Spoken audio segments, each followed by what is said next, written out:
Note, this is a choose-your-own-adventure novel. Choices will be in the description as well as placed as tiles at the end of the video. Good luck! Alternamorphs number 1, The First Journey. K.A. Applegate. Introduction. Okay, listen up. It's Jake.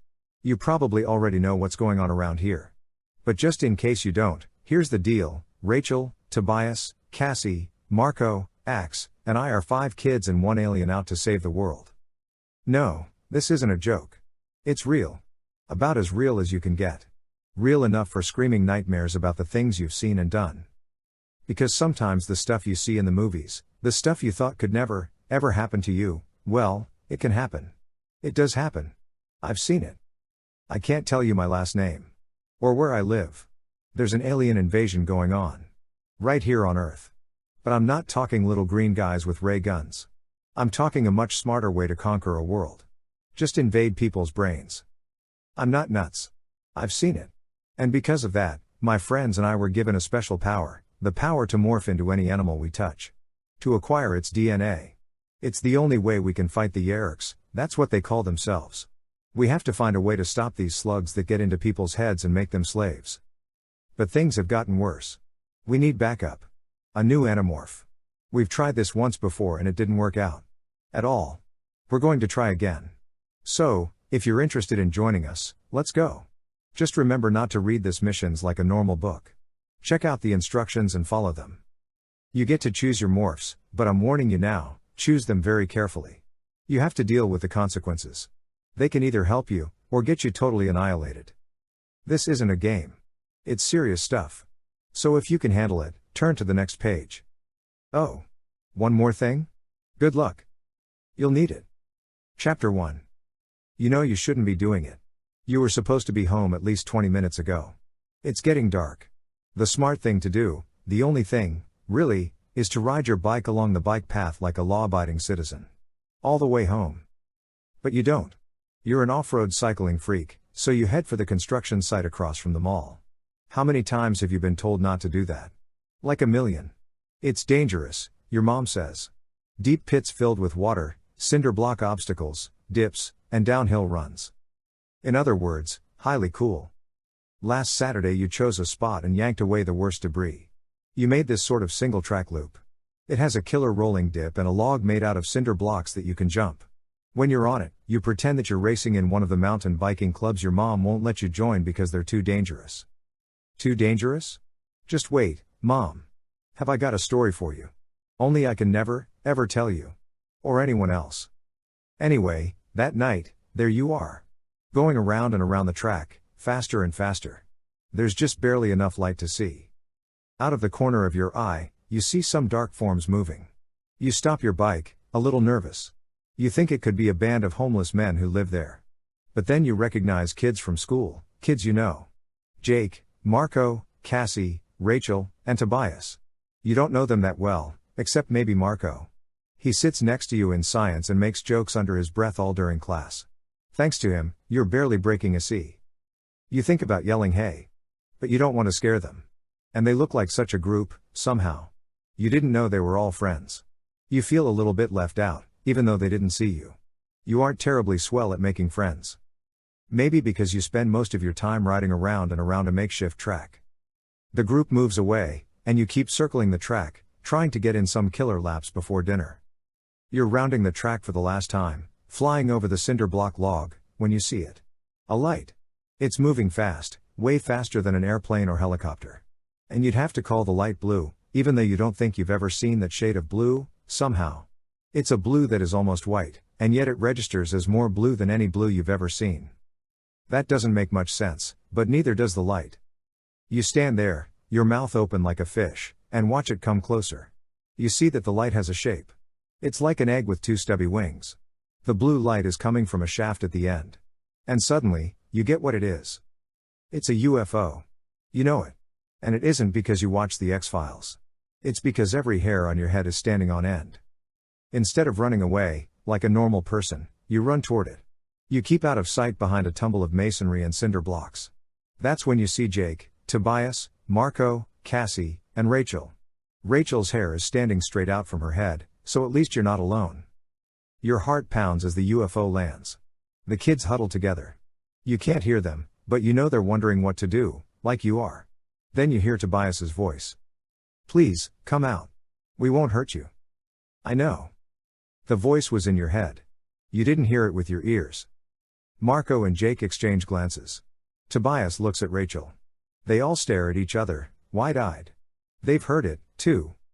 Tobias asks if the voice will come out, and he replies yes. He warns you not to be frightened. You peer through a crack in the half wall. A creature steps out of the ship. For a minute, you think of a ballet dancer. Which is crazy, because this creature has hooves. 4 of them. And blue fur, and 4 eyes, 2 of them on 2 little horns that come out of his head. A head with no mouth. No wonder the guy talks to your brain. Oh, and the tail. You can't keep your eyes off it. Or rather, the long stinger on the end of it that looks as though it could do some serious damage. Here's the funny thing, you're not that scared. Not really. First of all, there's a nice solid wall between you and the alien.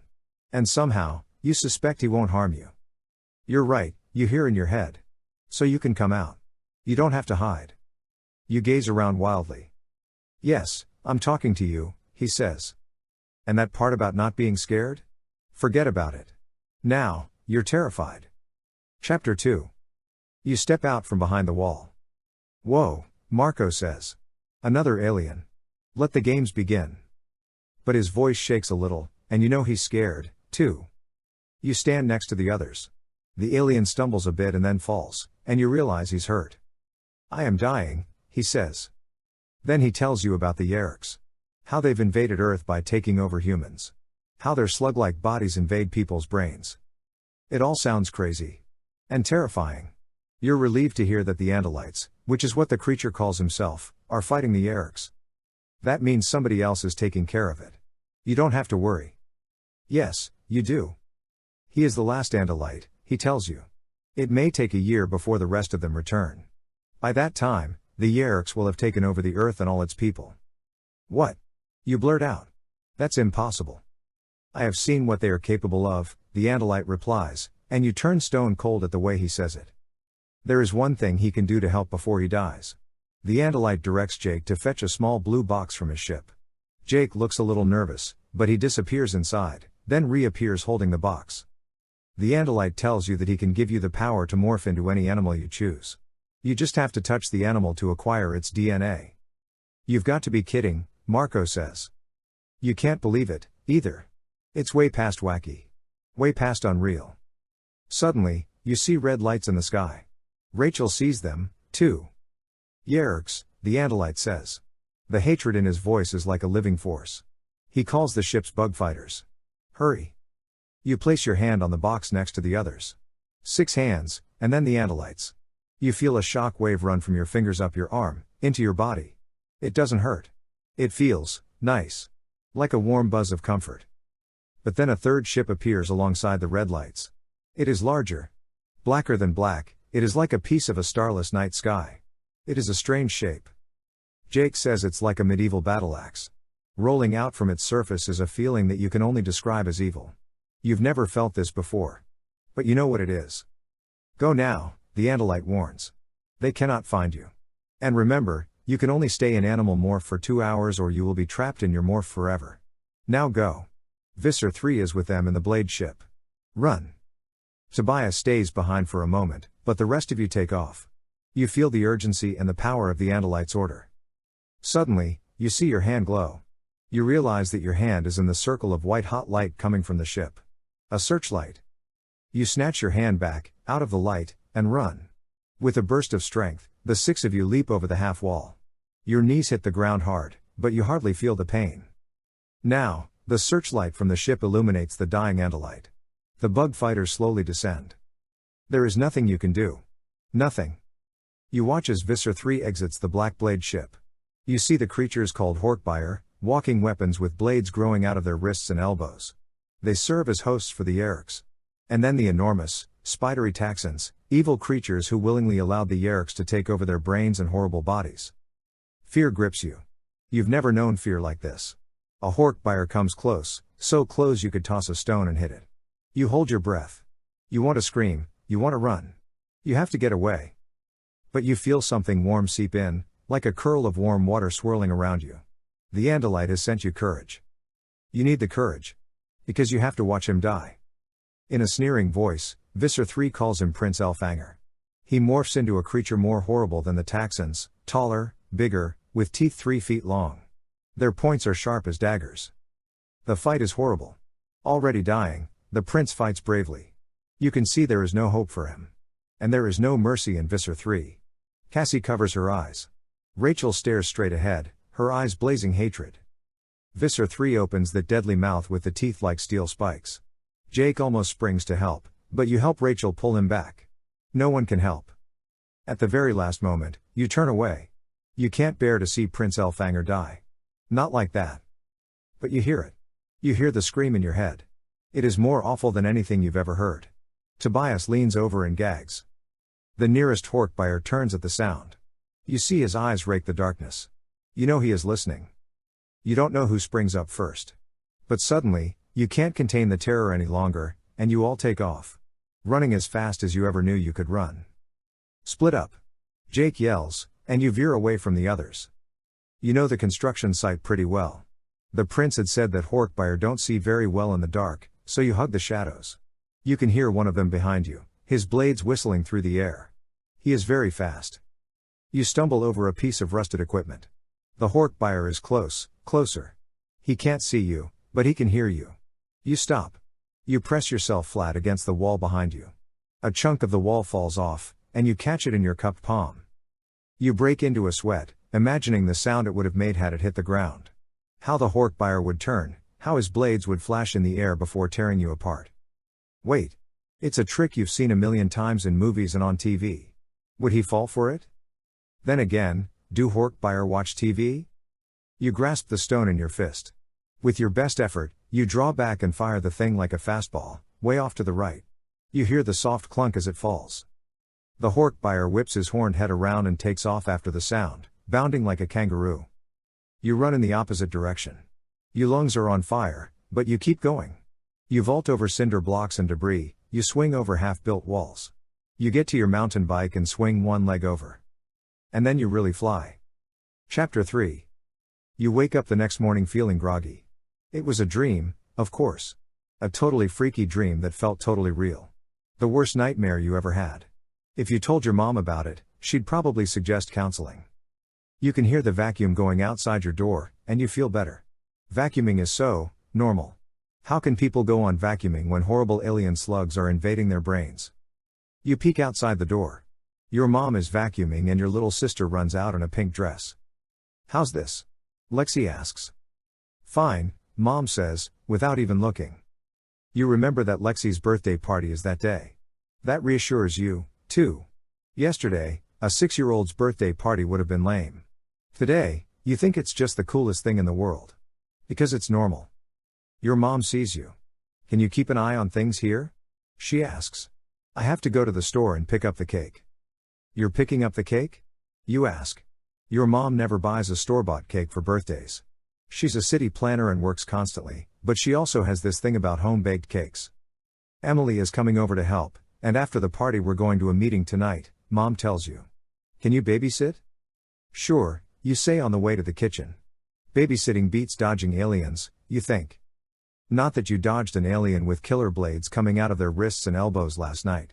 No way. It was a dream. You chomp away on cereal, but it tastes like sawdust. You keep hearing Prince Elfangor's dying scream.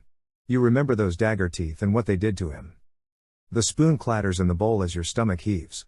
You bend over, your face buried in your knees, and take a deep breath. That's when Marco walks into your kitchen. Really, you don't have to bow, he says. A simple Lord Marco will do. Very funny, you say. I felt kind of dizzy for a minute. Marco slings one leg over a kitchen chair. It isn't every day you see an alien prince turned into McFood, he says. So it wasn't a bad dream, you mutter. Not only that, it gets worse, Marco tells you. While you've been snoring, we've been morphing. You stare at him. No way. Way, he says, tossing his longish hair behind his shoulder. I have been designated by our fearless leader, Jake, to recruit you. So far today, Tobias has turned into a cat, Jake into the family dog, and Cassie into a truly awesome horse. I don't believe you, you say. Yeah, I didn't want to believe it, either, Marco says, shrugging. Considering that I'd like to remain alive long enough to get into an R-rated movie. But apparently, everything that Prince Alpha Diddle told us is true. Which means we're all in big trouble. You mean there might be controllers around? You whisper. Closer than you think, Marco says, reaching for a banana. Like Jake's brother. When I told Jake I thought Tom was a controller, he went postal. I have the jaw to prove it. Marco rubbed his chin. But it's the little things you notice. Tom just hasn't been acting like Tom. And he goes to this meeting called the Sharing. It sounds totally bogus, but we're all going tonight. Jake says you should come, too. At least it will get me out of babysitting, you say. Marco peels the banana and begins to eat. Suddenly, he bends his knees and lopes around the kitchen, making monkey noises. You stare at him. Just kidding, he says, grinning. I don't have a monkey morph yet. Just want you to stay on your toes. Marco leaves, and you start thinking about what he said about controllers. If Jake's brother Tom could be one, so could someone in your family. What about Mom? She bought a cake for your sister's birthday. Sure, it wouldn't sound like a big deal to most people. But you know how weird it is. She hardly noticed Lexi's party dress. Plus, didn't she say something about going to a meeting? What if Mom is a controller? And if she is, how can you find out? You decide to try your first morph and attend your sister's birthday party undercover. You have 3 choices. You choose. A fly.